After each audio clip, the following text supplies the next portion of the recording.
It happened on a Saturday afternoon, the kind of warm, sunny day where nothing feels dangerous, at least not until it is.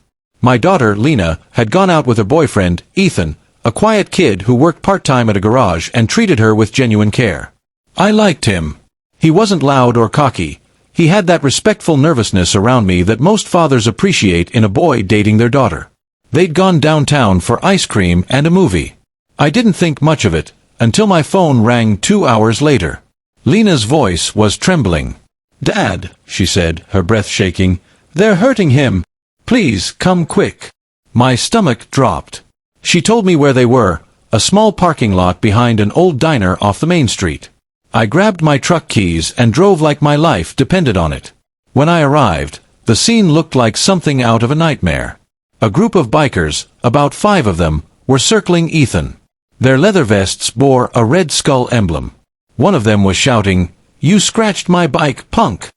Ethan was standing there, hands up, blood on his cheek, trying to explain that it was an accident, that he'd just opened the car door too wide in the tight lot. Lena was crying, begging them to stop. I stepped out of my truck and yelled, "Hey! That's enough!" Every head turned. One of the bikers, tall, muscular, covered in tattoos, looked me up and down with a smirk. "Old man, this ain't your business," he said. "It is," I said, walking closer. "That's my daughter. And that's her boyfriend. You've made it my business." He laughed, a cruel, hollow sound. "He scratched my Harley. That's a $20,000 mistake." "Then take it up with insurance," I said calmly. "Not your fists." He didn't like that. He took a step forward, but before he could say anything, I heard a voice behind me, deep, familiar and commanding. "Back off, Mason." The biker froze. I turned around. A man wearing the same skull emblem was walking toward us, his helmet tucked under his arm. He looked older than the others, with gray streaks in his beard. His eyes scanned the scene, the blood on Ethan's face, Lena's tears, my stance between them. "Boss," the tall one said nervously. "He scratched your bike." The man's gaze flicked to his Harley, a small shallow mark near the rear panel. He crouched, ran his fingers over it, and sighed. "You beat up a kid over this," he said, his voice low but sharp. "He disrespected the bike," Mason muttered. "No," the boss said firmly. "You disrespected me." The parking lot fell silent. Then, to my utter disbelief, the man turned to Ethan. "Kid, I'm sorry. My crew got carried away. You okay?" Ethan nodded shakily, still holding his ribs. "I think so." "Good," the man said, and looked at me.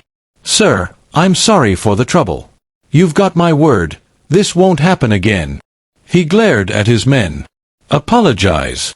One by one, the bikers mumbled awkward apologies.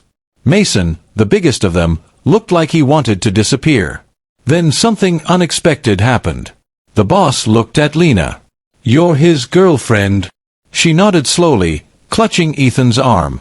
He smiled faintly. "You picked a brave one. Don't let him go." And just like that, the tension melted.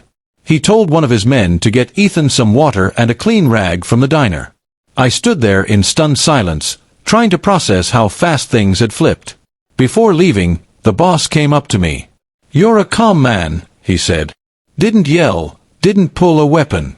Most people would have escalated." "I've seen enough violence to know it solves nothing," I replied. He nodded thoughtfully. "You a vet?" I nodded once. He gave me a small, respectful nod back. "So am I. Guess we both learned the same lesson, anger burns everything." They left as suddenly as they'd appeared, their engines rumbling down the road until the sound faded completely. I helped Ethan into the truck while Lena sat beside him, holding his hand. He was bruised but okay, shaken more than anything. The next morning, a man knocked on our door. It was the biker boss, holding a small envelope. "For the damages," he said. Inside was a note and a check made out to Ethan, enough to cover hospital bills, plus a little extra. The note read, "Real men own their mistakes. Sorry it took me a minute to teach my crew that." Ethan looked at me, unsure what to say. I just nodded. "Take it. Sometimes people surprise you." A few weeks later, Lena told me Ethan had started volunteering at a youth motorcycle club. Turns out, the boss, his name was Rick, ran it to help keep kids out of trouble. He even invited Ethan to help with bike repairs and community rides.